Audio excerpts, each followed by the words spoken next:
declared war on corruption and organized crime. Conseguimos We restaurar were a able to confiança restore nas trust nossas relações com in our instituições relations financeiras with international internacionais financial e com outros institutions parceiros and other bilaterais bilateral e and multilaterais. multilateral partners. Continuamos a apostar no We continue reforço das relações de Place amizade faith in e de strengthening cooperação que a Guiné-Bissau's Guiné-Bissau bonds mantém of no mundo. friendship and cooperation with the Conseguimos world. uma política de We conciliação remain da steadfast paz on the e policy a of peace resolução building pacífica and de peaceful conflitos resolution na of África Ocidental conflicts e in no West continente Africa africano e em and in the no world mundo. in general.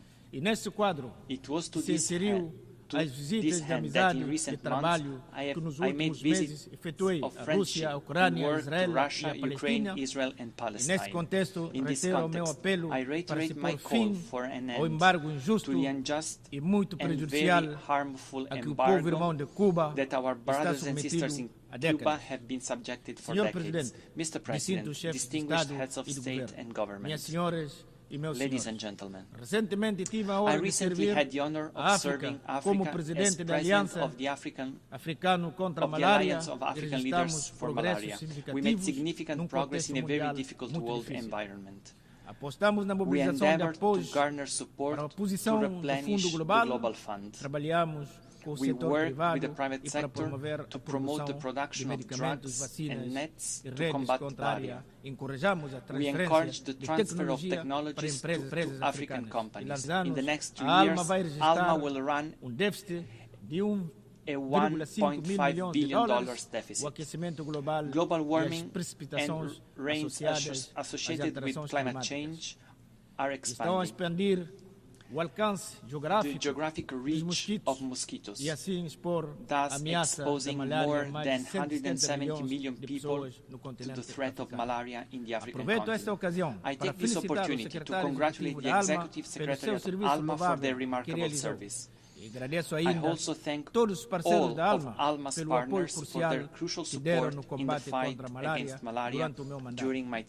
Senhor Presidente, minhas senhoras e meus senhores, ao terminar, gostaria, em nome do povo da República de Guiné-Bissau, no nome próprio, reafirmar a nossa determinação de continuar a contribuir para o reforço da amizade entre os países e povos, promover a cooperação internacional, o multilateralismo, a resolução pacífica dos conflitos, do fim das guerras e sofrimento de populações inocentes a favor da paz no mundo.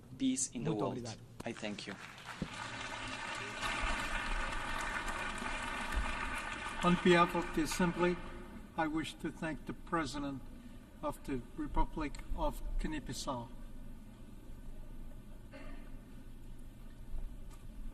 The Assembly will hear an address by His Excellency José Maria Pereira Neves, President of the Republic of Cabo Verde. I request protocol to escort His Excellency and invite him to address the Assembly.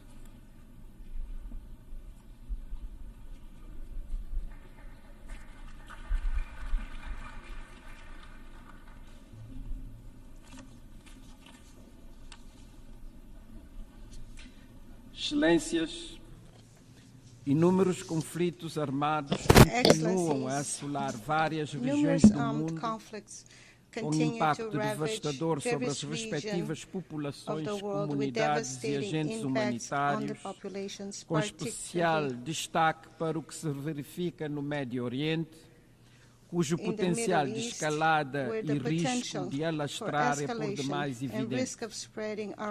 Vidas inocentes continuam a ser ceifadas diariamente de forma implacável e desapiedada.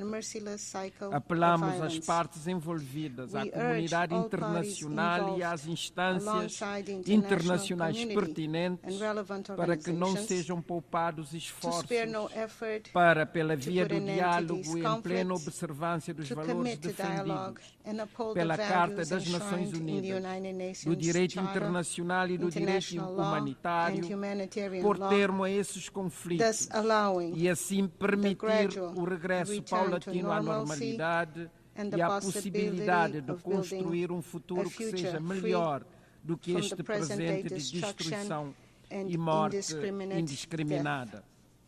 Excelências, a nível nacional continuamos a trabalhar para cumprir os objetivos do desenvolvimento sustentável. A Agenda Global 2030 e a Agenda da União Africana para o Horizonte 2063. Continuamos a implementar políticas que visam o acesso universal à educação de qualidade e à saúde, bem como a plena inclusão dos jovens em todos os aspectos da vida social, económica e política, garantindo assim que as gerações futuras estejam munidas das necessárias ferramentas para enfrentar os desafios globais. Este ano, a Organização Mundial da Saúde reconheceu os resultados de todo o trabalho realizado em Cabo Verde, atribuindo-nos o certificado de país livre da malária, facto que nos reconforta e estimula a prosseguir a luta pela saúde, enquanto um direito fundamental de todos. Muitos países, sobretudo em África, continuam abraçados com esta terrível doença.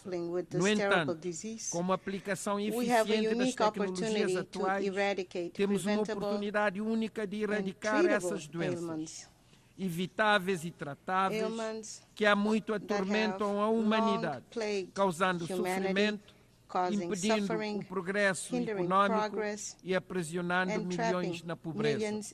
Para atingir tal meta, lanço um apelo para que durante a reconstituição do Fundo Mundial IDA 21 em Paris, no próximo mês, seja incluído um fluxo de financiamento dedicado à eliminação de doenças. Os micróbios patogênicos e a resistência antimicrobiana representam também ameaças significativas para a saúde pública global e, por conseguinte, compreender e gerir a atividade microbiana é essencial para enfrentar desafios globais como a luta contra a doença, a segurança alimentar, a conservação ambiental e a mitigação das alterações climáticas. No conturbado contexto internacional em que nos encontramos, em que múltiplas crises continuam a impactar as pessoas e o planeta, reitero o firme compromisso de Cabo Verde no sentido de continuar a dar o seu contributo enquanto membro ativo e útil das Nações Unidas e paladino incansável dos valores universais contidos na sua Carta. De entre as crises mencionadas, o impacto das alterações climáticas afetando sobretudo os mais vulneráveis, dentre os quais os sítios. É crucial que a COP29 traga progressos urgentes e tangíveis nas principais questões climáticas, e especialmente à medida que se aproxima a meta de 2030 para reduções significativas das emissões. As nossas populações, com particular ênfase nos sítios, desejam compromissos mais ousados, especialmente por parte de países com elevadas emissões, e uma implementação mais rápida de políticas e mecanismos financeiros para assegurar que a ação climática seja não só ambiciosa, como também equitativa e eficaz. A subida do nível do mar, também ela consequência das alterações climáticas, exige atenção especial. O problema é multidimensional e estende-se muito para além das populações insulares e costeiras. Afeta todos os continentes e regiões, não deixando ninguém imune a essa catástrofe em formação. Assim, saudamos a realização da reunião de alto nível a decorrer hoje sobre o tema enfrentar as ameaças colocadas pela subida do nível do mar. No ano passado, à margem da então 78ª Assembleia Geral, foi aberta para assinatura o Acordo sobre a Biodiversidade para além da jurisdição nacional, que representa um marco internacional na conservação e utilização de forma sustentável da biodiversidade marinha em áreas além da jurisdição nacional, ou seja, o alto mar, que constitui cerca de 60% dos oceanos do mundo. Apraz-me informar que o meu país assinou esse acordo logo no primeiro dia. Estamos agora a finalizar o processo de ratificação. Apelo a todos os que ainda não o tenham feito para também assinar e ratificar este importante instrumento para a conservação da vida nos nossos oceanos. Cabo Verde é uma nação oceânica, com um território terrestre diminuto relativamente à imensidão do seu território marítimo. Por isso, in comparison to the immensity of its maritime territory. Therefore, I did not hesitate to accept UNESCO's honorable invitation to become patron of the United Nations Decade of Ocean Science Alliance for Sustainable Development for 2021-2023. Centra-se em ações locais e globais para promover a gestão sustentável dos oceanos. Temos estado focados na importância da gestão sustentável dos oceanos, particularmente para os pequenos estados insulares em desenvolvimento, que são muito vulneráveis às alterações climáticas e à degradação dos ecossistemas marinhos. Por 3 anos consecutivos, já organizamos conferências oceânicas internacionais para promover parcerias entre governos, setor privado, cientistas e sociedade civil, visando avançar a ciência oceânica e criar soluções inovadoras para os desafios dos oceanos.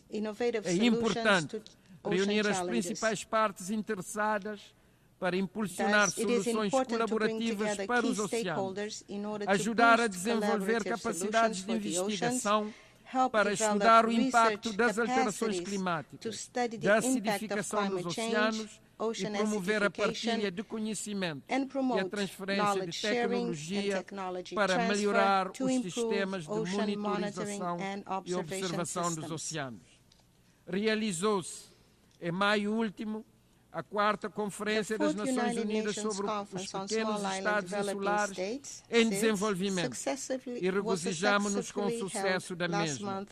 No entanto, para assegurar maior resiliência e sustentabilidade dos sítios, devemos com urgência começar a implementar o plano de ação de Antigua e Barbuda.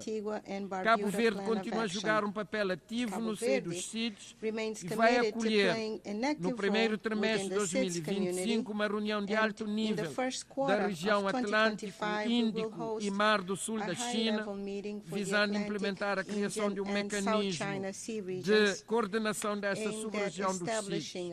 A quando da CIDES 4, também manifestamos a nossa disponibilidade para acolher a 5ª Conferência das Nações Unidas sobre CIDES em 2034. Como CIDES, enfrentamos vários problemas de escala que afetam o nosso sistema macroeconômico. Mesmo que destinássemos todo o orçamento do Estado ao desenvolvimento sustentável, incluindo a ação climática, tal não seria suficiente para cumprir as metas de financiamento necessárias. Na maioria dos CIDES, isso é agravado por uma grave falta de capacidade para melhorar novas ferramentas financeiras, enquanto a reforma da arquitetura financeira global evolui muito lentamente. Há também uma necessidade urgente de acelerar os processos de desenvolvimento. Precisamos aumentar rápida e significativamente a assistência técnica e a capacitação no financiamento do desenvolvimento sustentável para evitar que o Sul global seja deixado para trás. Neste ponto, saudamos a recente aprovação do Índice de Vulnerabilidade Multidimensional, que é de grande importância, especialmente para os sítios e outros grupos vulneráveis, pois reflete uma forma mais abrangente e diferenciada de avaliar as suas necessidades e os seus desafios de desenvolvimento e permite uma abordagem mais ampla para uma compreensão mais precisa de como diferentes factos influenciam o desenvolvimento de uma nação. Na minha qualidade de campeão da União Africana para o Património Natural e Cultural, e em alinhamento com as políticas governamentais de Cabo Verde nesses domínios, tenho sido incansável na defesa da proteção, promoção e gestão sustentável do rico património natural e cultural da África, que é muito vulnerável às alterações climáticas. É fundamental que continuemos a sensibilizar para a necessidade de proteger o nosso património natural e cultural, que inclui diversos ecossistemas, marcos históricos, conhecimentos tradicionais e práticas culturais e materiais. É urgente promover a identidade africana através da promoção das línguas africanas, artes tradicionais e toda a pluralidade de expressões culturais, reforçando a história cultural diversificada do continente e as suas contribuições para a cultura global e para o património da humanidade. Para a África, mas também para muitas outras regiões do mundo, é de vital importância a restituição de bens culturais como artefatos, obras de arte e objetos sagrados, parte integrante da identidade cultural, história e tradições das comunidades de onde são originários. A remoção desses bens interrompeu a continuidade cultural e a sua restituição permite a preservação da sua integridade cultural e espiritual à medida que são devolvidos aos seus ambientes originais, permitindo que as comunidades locais se reconectem com seu património, fortaleçam o orgulho cultural e mantenham a sua identidade para gerações futuras.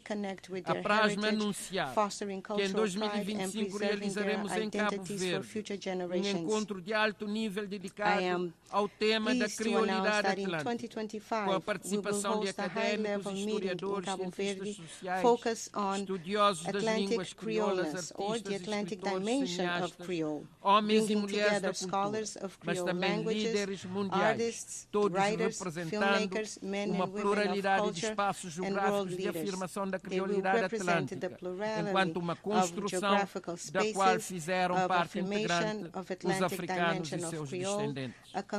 Esse encontro de 2025 procura, aliás, potenciar os resultados de projetos como a Rota do Escravo e a Década dos Afrodescendentes, bem como a Conferência das Nações Unidas sobre o Racismo, realizada em Durban em 2001.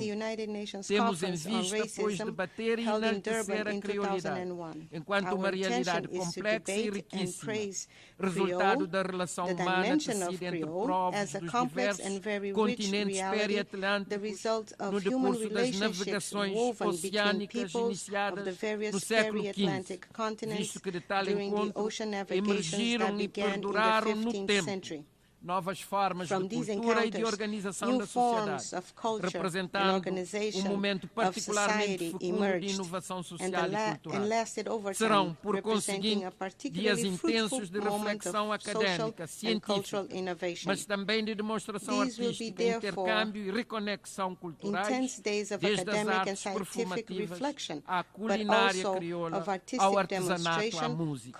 Serão também, naturalmente, dias de debate político estratégico entre decisores sobre o diálogo entre povos e culturas, sobre a paz e o futuro da humanidade. Muito obrigado a todos e a todas pela vossa atenção.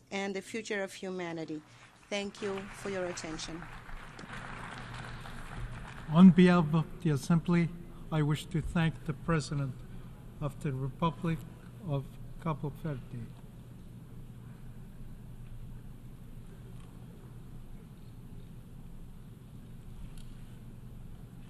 The Assembly will hear an address by Her Excellency Iris Samara Castro Sarmiento, President of the Republic of Honduras. I request protocol to escort Her Excellency and invite her to address the Assembly.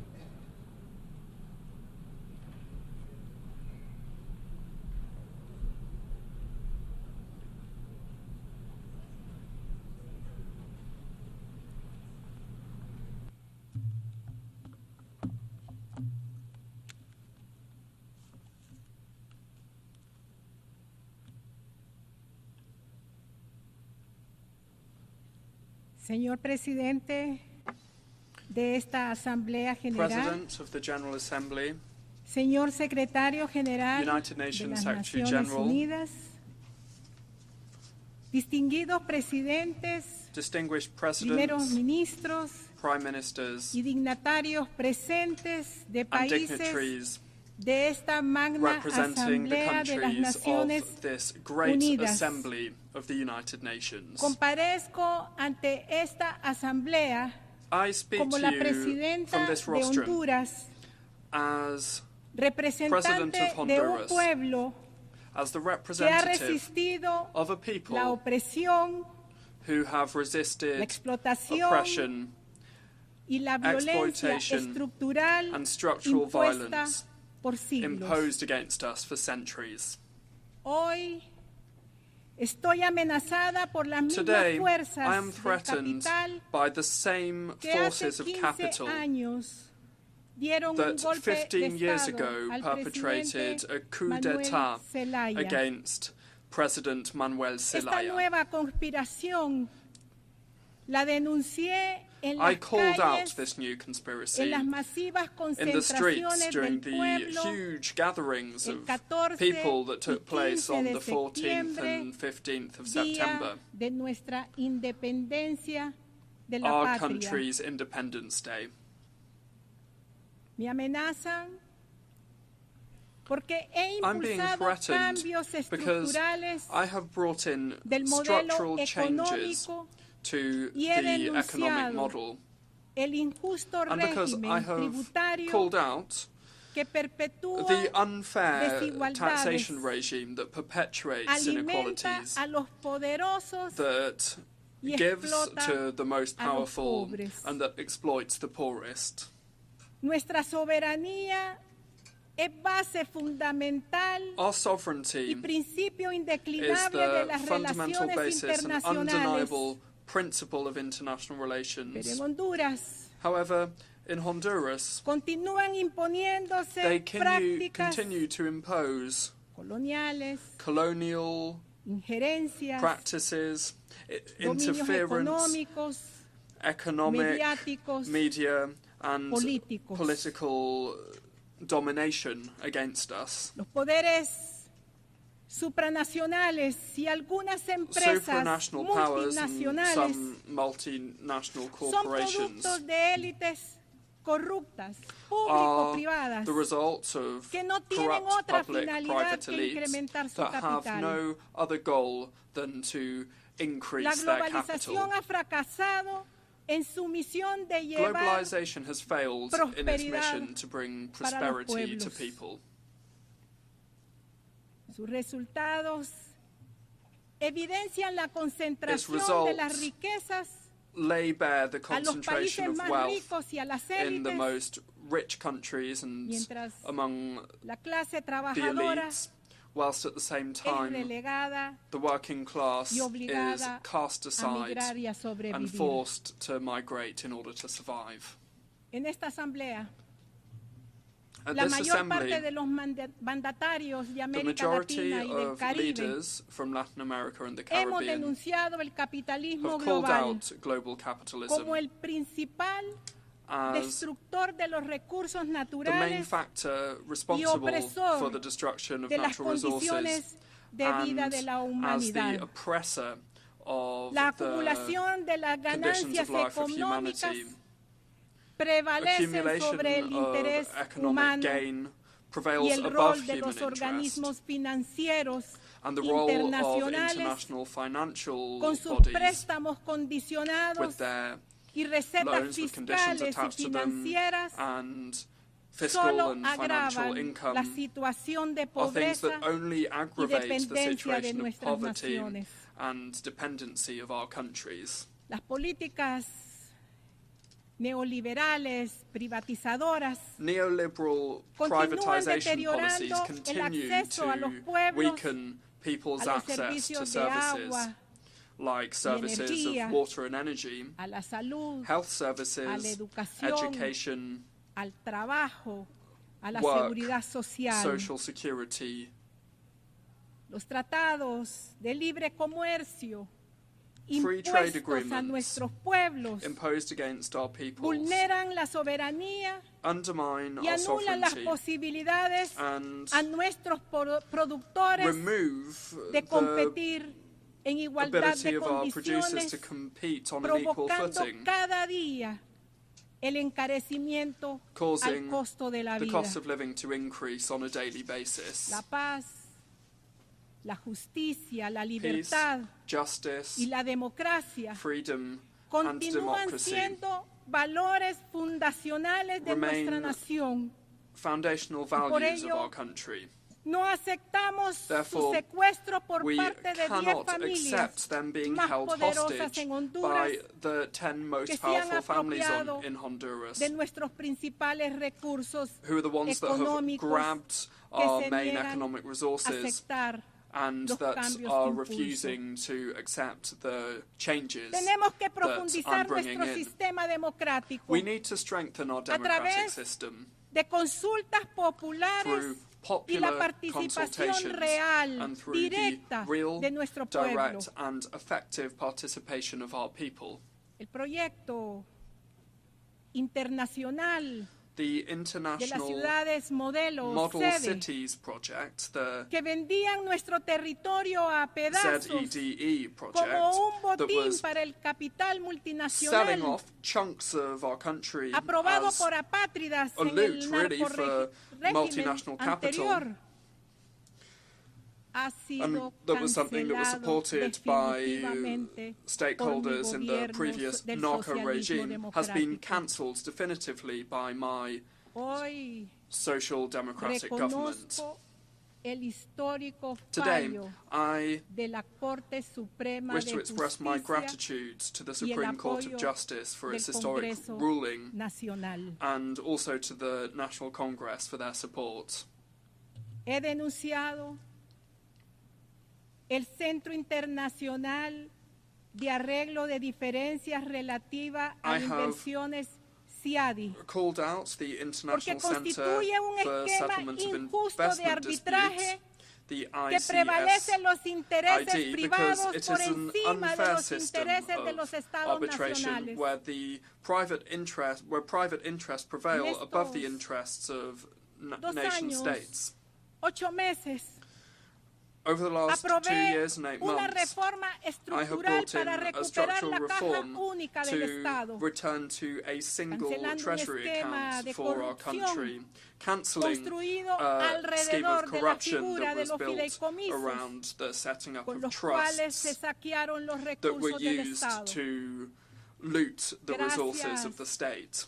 Al desmontaje de este esquema de Thanks to us corrupción, dismantling the scheme of estoy corruption, atendiendo I am now a los able niños to help y niñas en boys and todas girls, las escuelas de children, Honduras.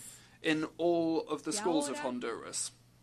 Reciben And now, thanks to merienda that, escolar, they receive matrícula gratis a school lunch, y llevando proyectos free of a charge las school comunidades enrollment, de and extrema we're pobreza. also bringing new projects to Aumentamos communities that live in la extreme producción de poverty. granos básicos en We la are siembra de increasing primera y production of postrera grain, con más de grain 1 millón in y the medio first and de second bonos sowing, with more than tecnológicos 1.5 a productores million que technological hoy reciben grants being given to semilla y producers who now are fertilizante de receiving manera seeds and gratuita. fertilizer free of charge. Asimismo, impulsamos Furthermore, créditos para we viviendas are y créditos providing agrícolas al más bajo mortgages for interés homes and económico farming en la credits historia de at Honduras, the lowest interest rates we've ever seen in the Asimismo, history of Honduras. como la organización de cajas rurales And we are also comunitarias. setting up rural community Estamos banks. rescatando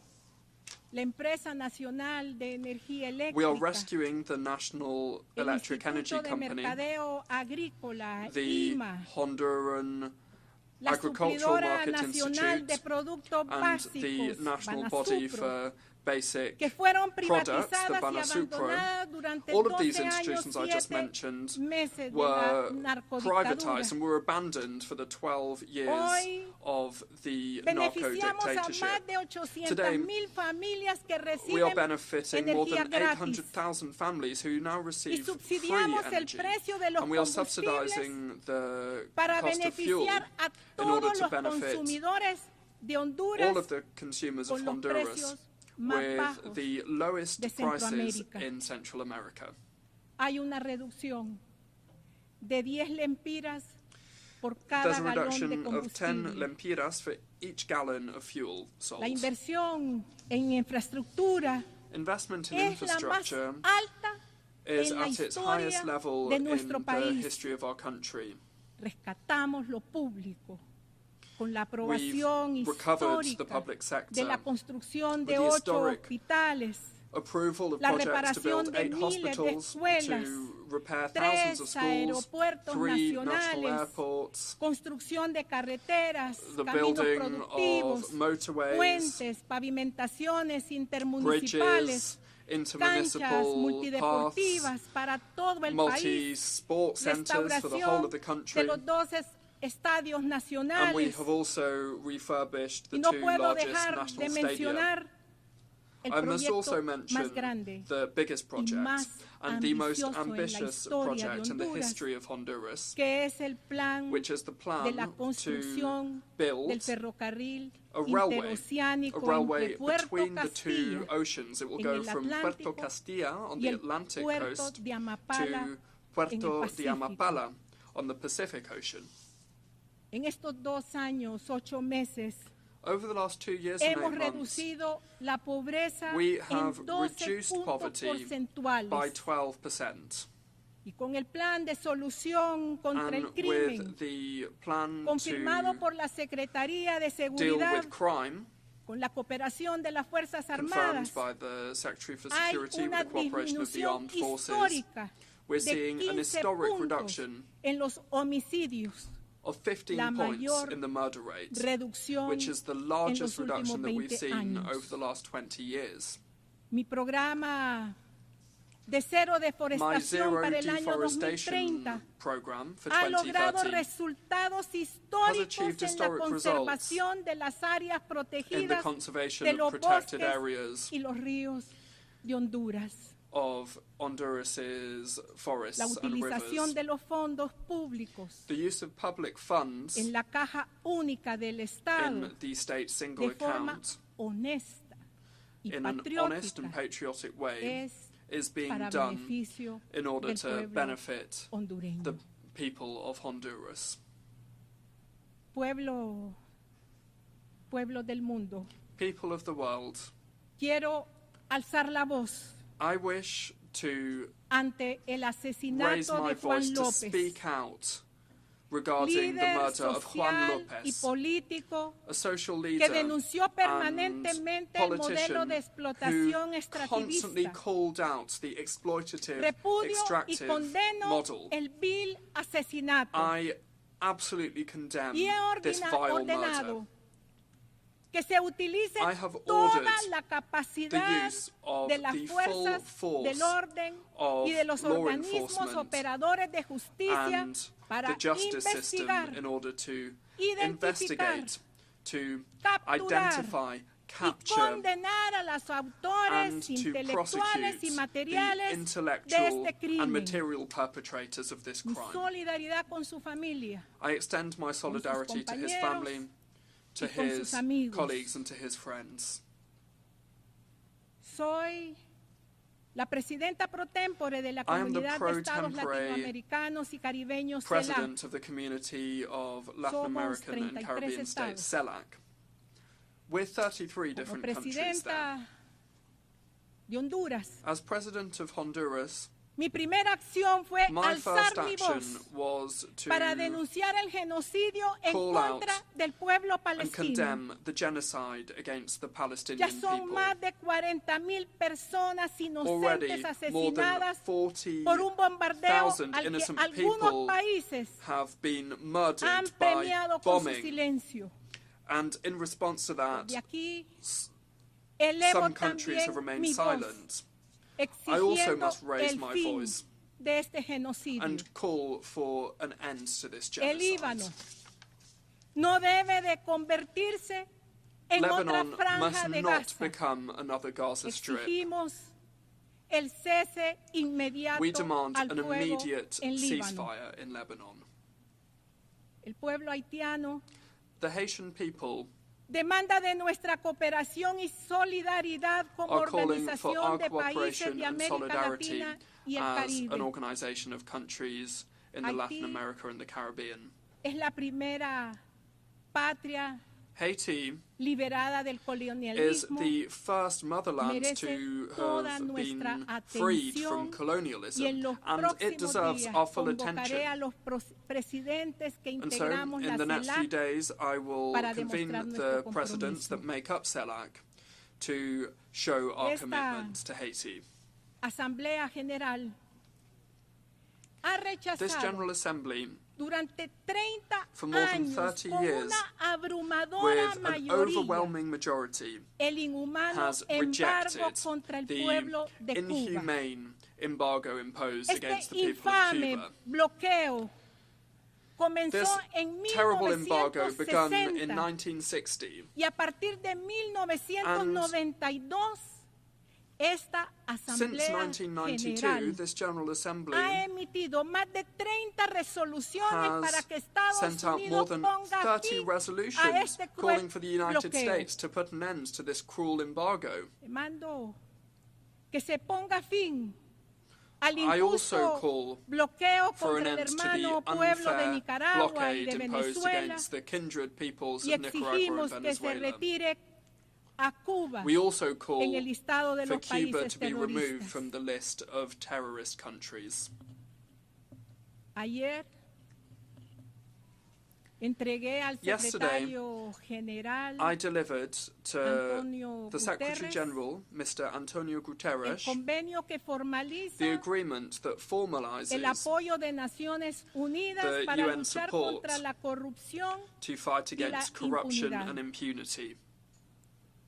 Agradezco a esta asamblea I que thank this aprobó Assembly nuestra solicitud a favor de la who creación approved our de este request mecanismo to create this para el mechanism combate de la corrupción in order to combat público-privada. public and private corruption. Y como dijo nuestra mártir As Berta Berta Cáceres, Cáceres, our martyr, mujer said, valiosa, she was a brave woman defensora and de nuestros recursos defender naturales of our y de natural nuestros pueblos resources indígenas. and of our indigenous peoples. Despertemos humanidad. Let us wake Todavía up, humanity. estamos a tiempo. We still have time. Que este sea un llamado May de nuestra this be generación. the appeal Muchas gracias. and the motto of our generation. Thank you very much.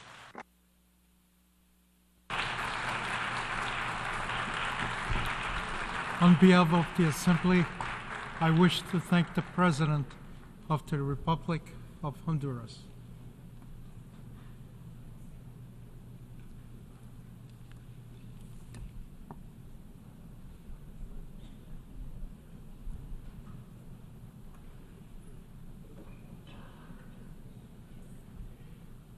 The Assembly will hear an address by His Excellency Joseph Numa Boakai, Sr., President of the Republic of Liberia. I request protocol to escort His Excellency and invite him to address the Assembly.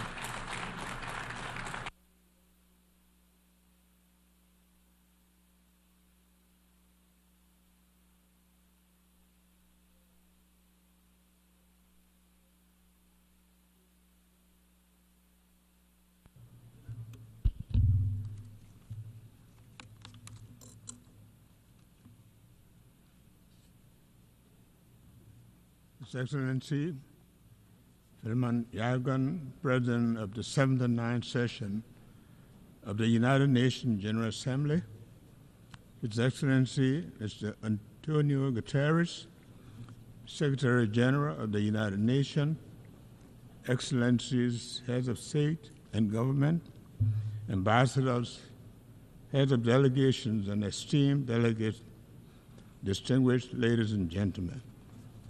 I am honored to address the 79th regular session of the United Nations General Assembly for the first time as President on behalf of the government and people of Liberia after a smooth back-to-back democratic transition. Liberia congratulates His Excellency Philemon Yagan on his election as President of the 79th session of the United Nations General Assembly. You can be assured of Liberia's support as you steer the affairs of the General Assembly. I extol His Excellency Dennis Francis for his astute leadership during his presidency of the 78th session of the General Assembly and commend his determination to inspire and rekindle hope globally. I deeply thank Secretary General Antonio Guterres for the remarkable and visionary leadership he continues to provide in pursuit of our collective mandate. Mr. President, Excellencies, distinguished ladies and gentlemen, in the summer of 1945, Liberia joined other nations in San Francisco as one of the original signatories to the United Nations Charter.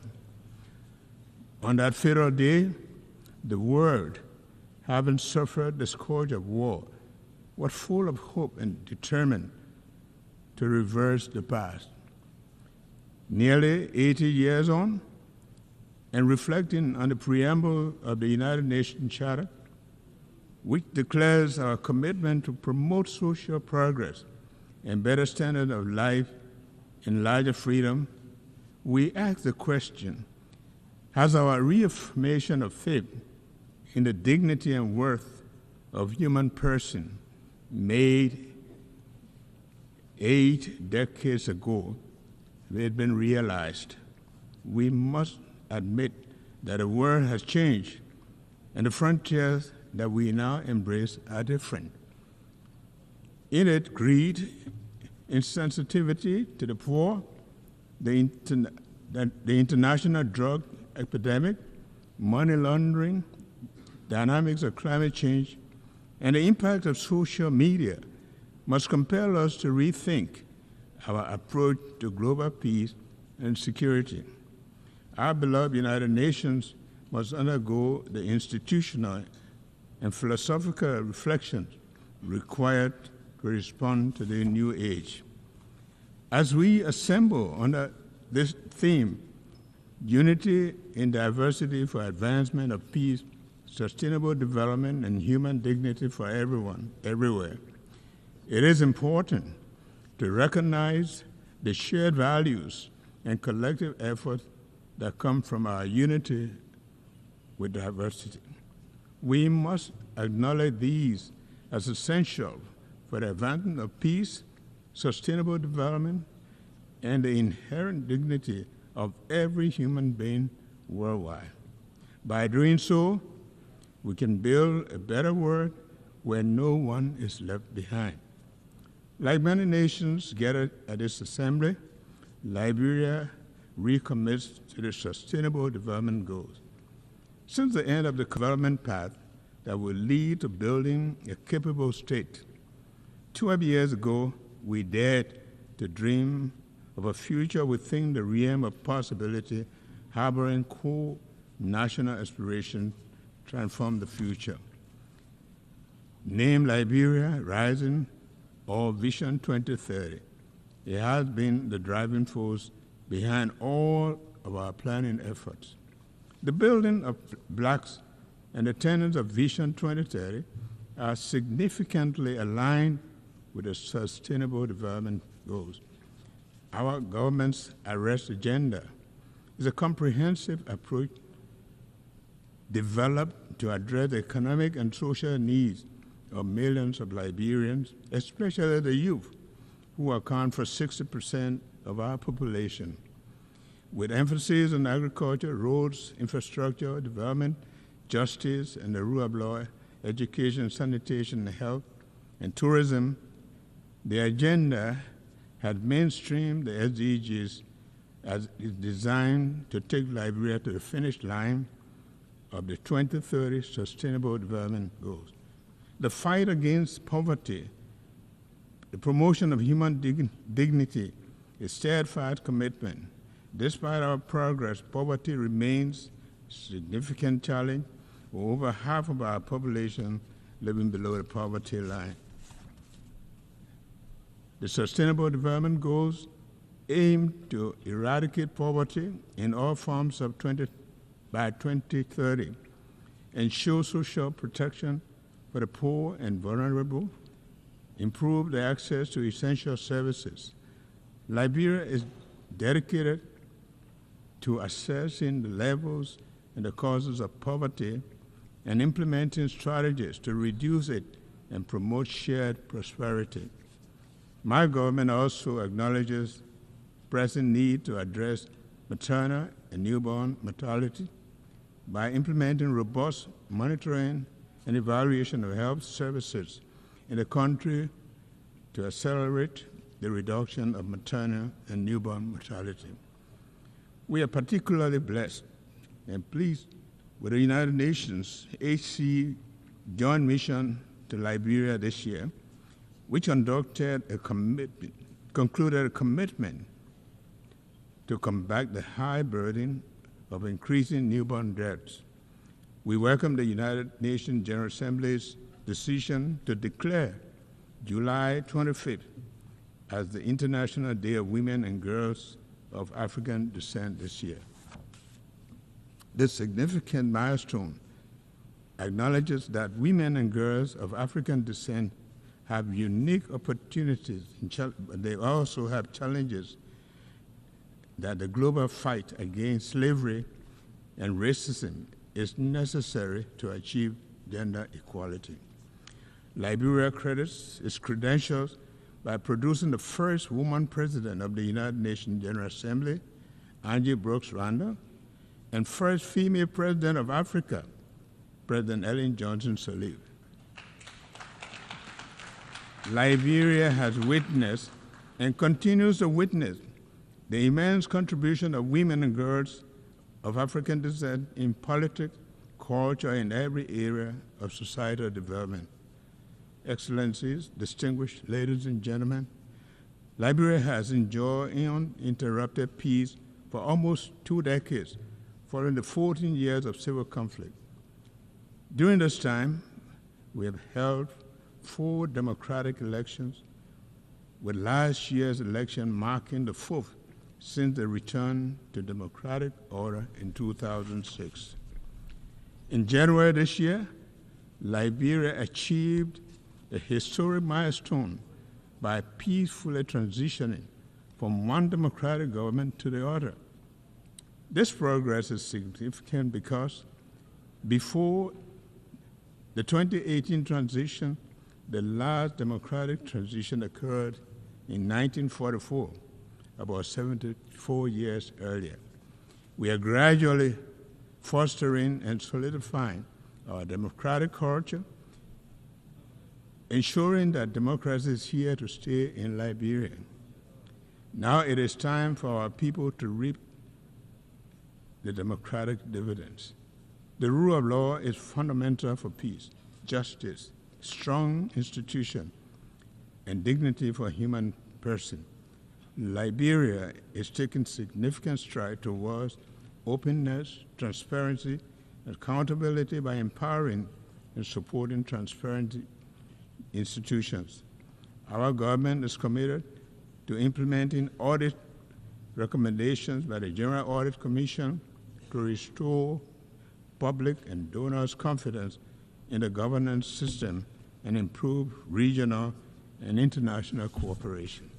In addition, the country has taken a major step in confronting its conflict past to ensure accountability and justice for crimes and other human rights violations committed during the war and promote healing and national reconciliation. A significant development in our transitional justice process was the signing on May 2, 2024, of the Executive Order 131 to create the Office of Establishment of War and Economic Crime Court for Liberia, a key recommendation from the Truth and Reconciliation process in Liberia. Our actions align with the International Covenant on Civil and Political Rights, joint follow-up on impunity, and past human rights violations. As we embark on the process and acknowledge the enormity of the task, my government seeks the support of the United Nations, partners, stakeholders in the pursuit of justice for victims, peace, and reconciliation. Liberia is facing a drug crisis that is affecting our youth and jeopardizing the country's future. This epidemic, driven by international criminal enterprises and their networks, poses a severe threat. In response, we have not only declared the drug epidemic a health emergency and a national security threat, but we have also been taking steps to address this issue by establishing a dedicated national body to tackle drug abuse in Liberia. I urge international community to join Liberia in addressing this escalating drug crisis. Excellencies, distinguished ladies and gentlemen, the world is facing numerous crises, including global threats such as disease, security, and climate change, as well as food and resource shortages. Our vulnerabilities are evident, and we need to use a collective knowledge to find solutions that will preserve the planet for future generations. Climate change is undeniably real, and its threat to our environment and the way of life is becoming increasingly apparent.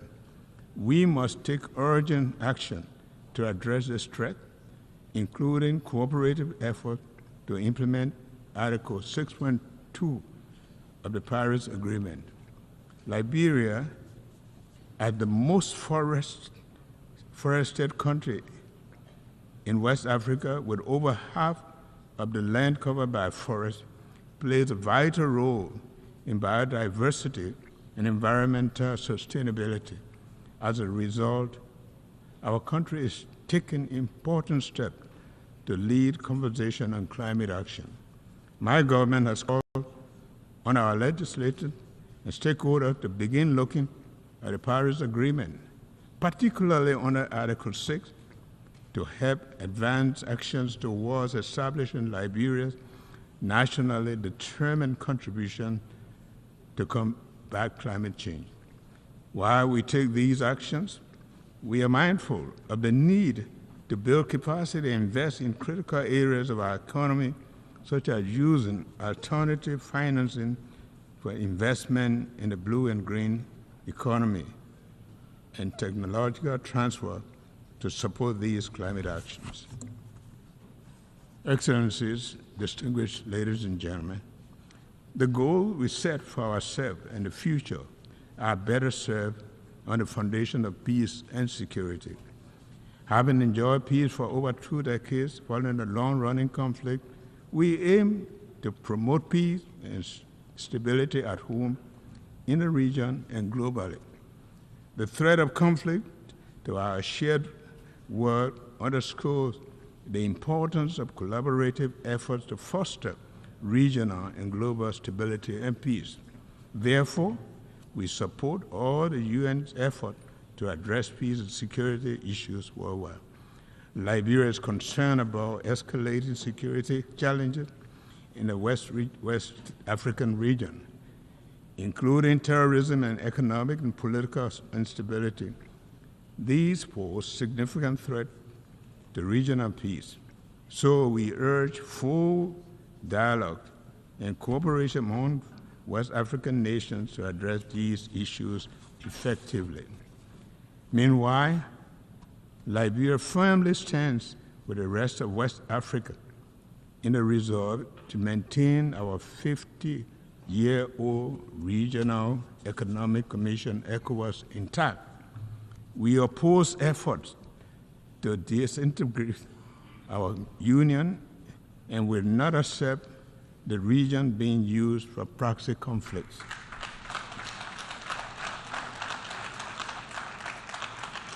We look at the AU and the UN to support us in keeping the regional body united. Similarly, at a global level, we call for an immediate ceasefire in the Middle East to provide civilians and essential humanitarian relief. We urge both Israel and the Palestinians to engage in negotiations towards lasting peace, including a two-state solution. Additionally, we see the ongoing conflict in the Ukraine as a threat to global peace and security. Therefore, there is an urgent need for a peaceful resolution that also respects Ukraine's territorial integrity. Mr. President, Excellency, distinguished ladies and gentlemen, this year's Assembly is a pivotal moment for Liberia's bid to ascend to the African non-permanent seat of the United Nations Security Council 2026. We have proudly announced our candidacy. We look forward to the support of the member states to vote Liberia overwhelmingly to the seat of the Security Council. We can work with Council members to promote peace, justice, and security. Liberia is dedicated to promoting sustainable growth and ensuring human dignity for all. Liberia is prepared to work together with the United Nations and global allies and international community to accomplish the sustainable development goals, establish a fair, peaceful, and sustainable world. The commitment to unity is deeply ingrained in Liberia's history as a founding member of the United Nations and a post-war international institution, as well as regional and sub-regional organizations. It also affirms our strong belief in multilateralism and international rules and based world built on shared values and principles are crucial to the future. The future of a more peaceful, prosperous, sustainable world must be all-encompassing, fair, and dignified for everyone worldwide. One United Nations, one world. Thank you, and thank you very much.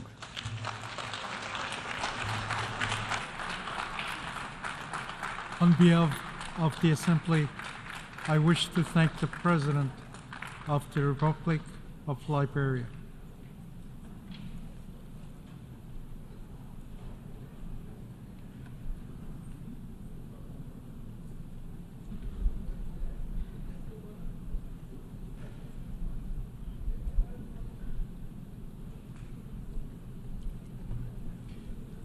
The Assembly will hear an address by His Excellency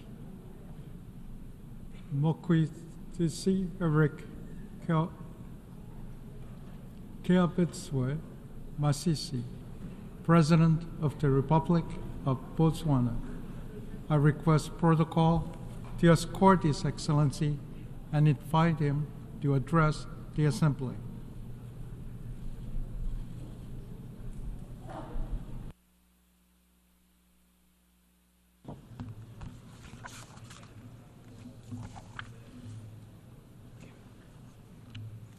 Mr. President, Excellencies, distinguished ladies and gentlemen, I wish to start by extending my congratulations to you on your election as President of the General Assembly at its 79th session. You can be assured of Botswana's full support as you steer the work of this august House. Mr. President, this Assembly continues to meet on the backdrop of an age of multiple and interconnected crises which were triggered by the COVID-19 pandemic and geopolitical tensions between major powers. These crises have been further compounded by the Israel-Hamas war, which erupted shortly after we concluded last year's high-level week.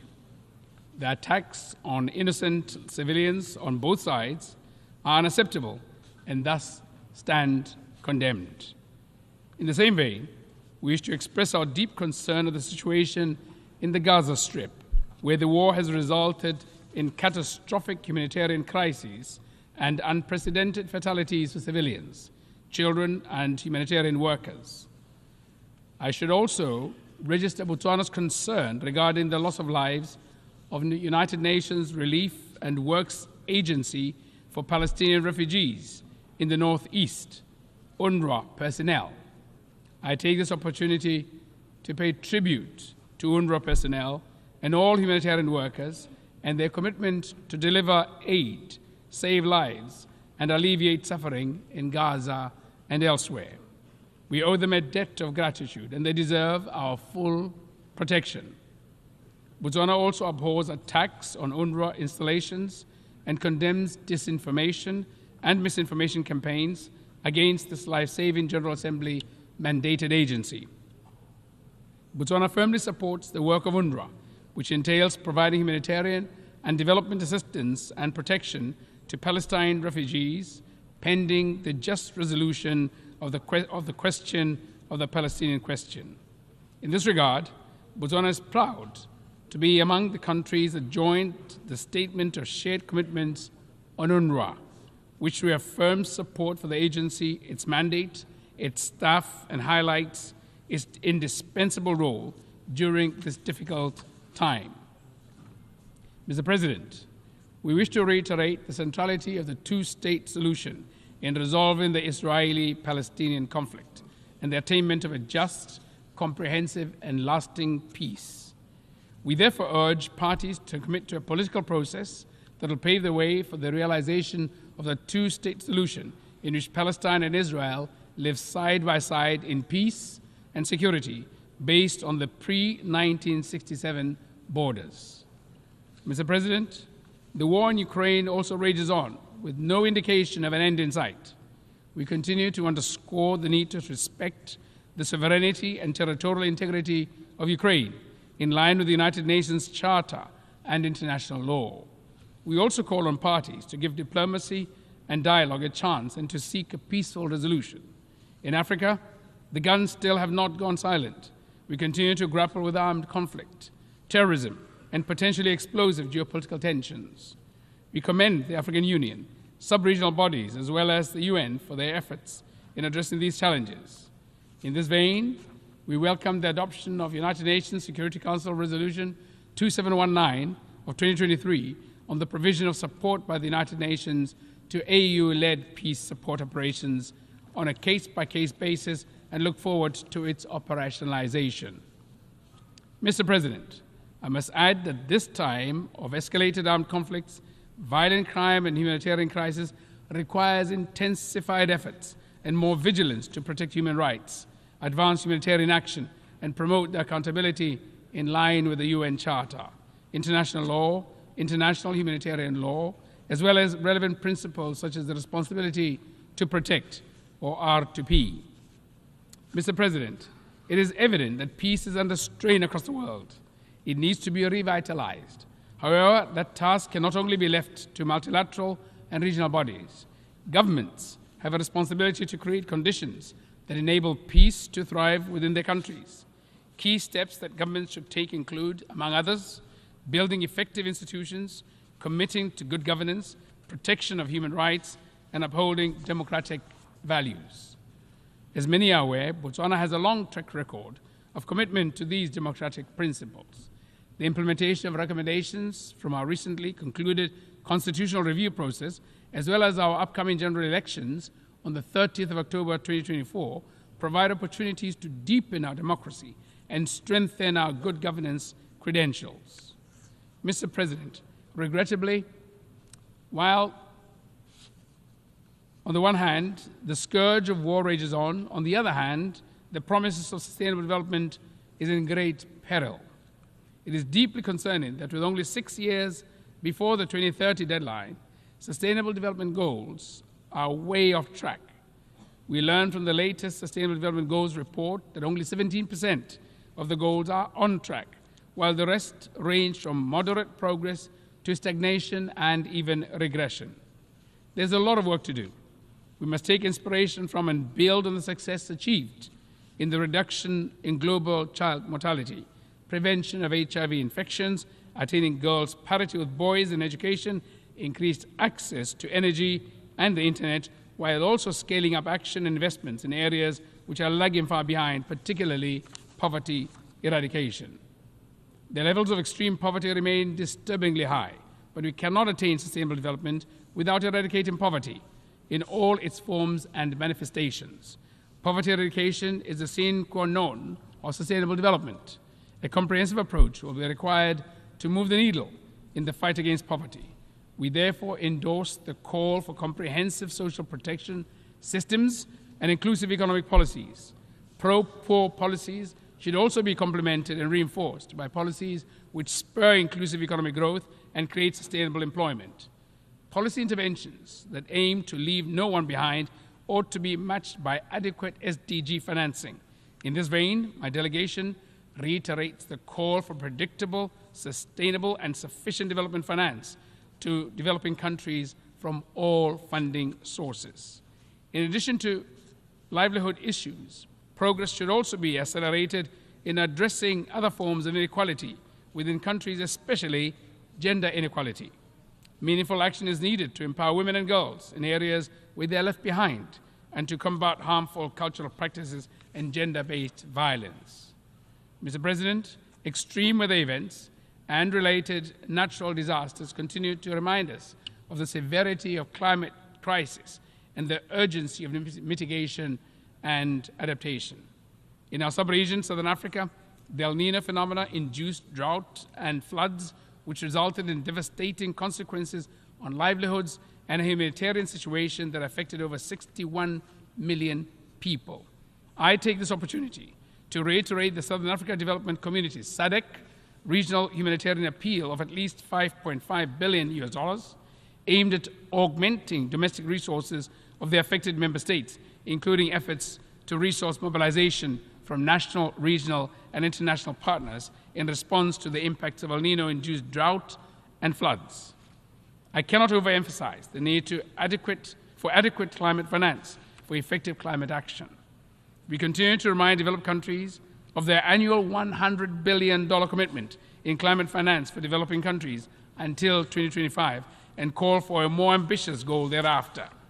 Mr. President, efforts at attaining sustainable development ought to be redoubled in countries in special situations, in particular small island developing states, SIDS, least developing countries, LDCs, and landlocked developing countries, LLDCs, which are disproportionately affected by development challenges.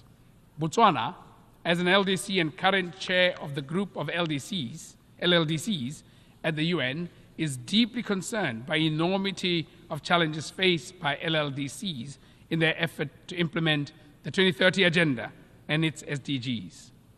With no direct territorial access to the sea, LLDCs struggle with international trade, connectivity, and economic development.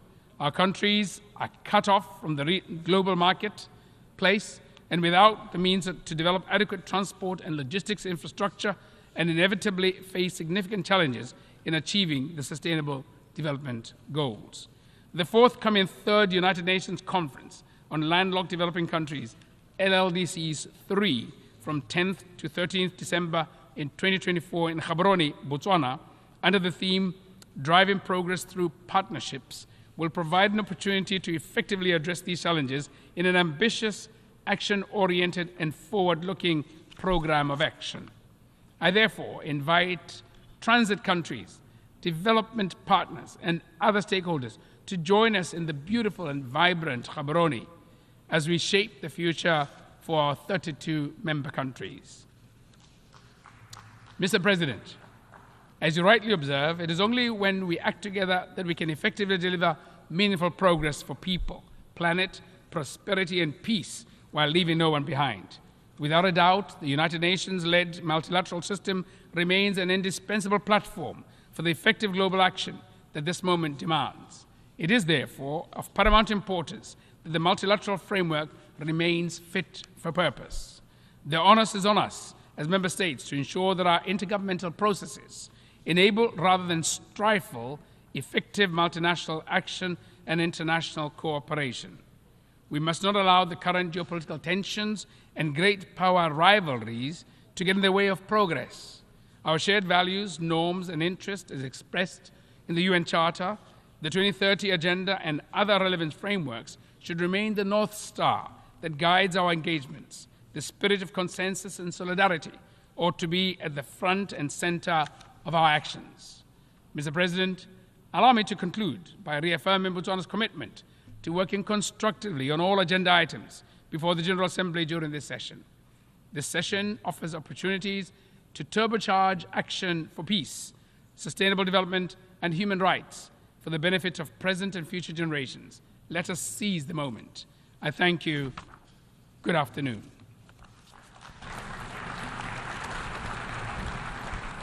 On behalf of the Assembly, I wish to thank the President of the Republic of Botswana.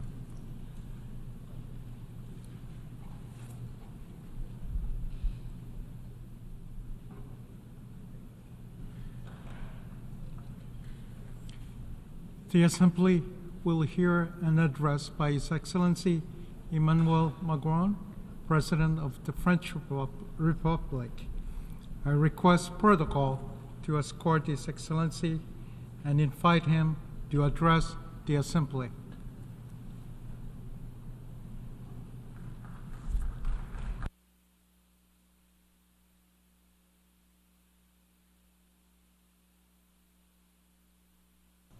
Monsieur le Président de l'Assemblée générale, President of the General Mesdames et Assembly, Messieurs les chefs d'État et de heads of state gouvernement, and government, Mesdames et Messieurs les ministres, Mesdames et Messieurs les ambassadeurs, ambassadors, ladies and gentlemen.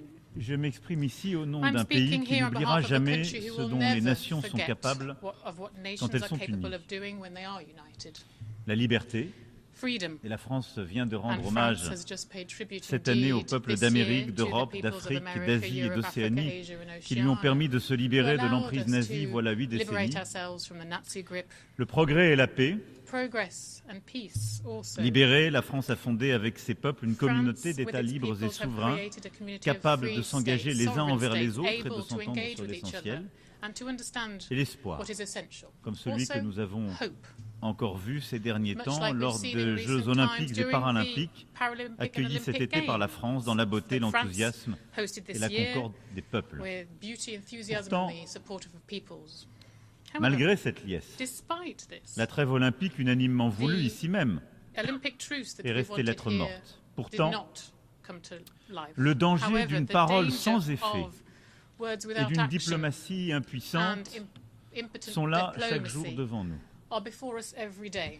Pourtant, However, notre organisation our affronte la plus organisation grande convergence de is crise facing qu'elle the ait biggest sans doute connue convergence of crisis après possibly ces 8 ever décennies d'existence. after its 8 decades of existence. Et le sentiment d'une perte And de the feeling contrôle of a loss grandit of face aux control is guerres, au growing changement when faced with climatique, wars, with à climate l'accroissement des change, inégalités et des increasing injustices. inequality and justice. Et chaque jour, And l'humanité every day, semble se humanity fragmenter seems to davantage, be more fragmented. alors que les At a circonstances time when the exigeraient de trouver des circumstances réponses would communes, require us to find fortes, common responses, efficaces. strong, effective responses.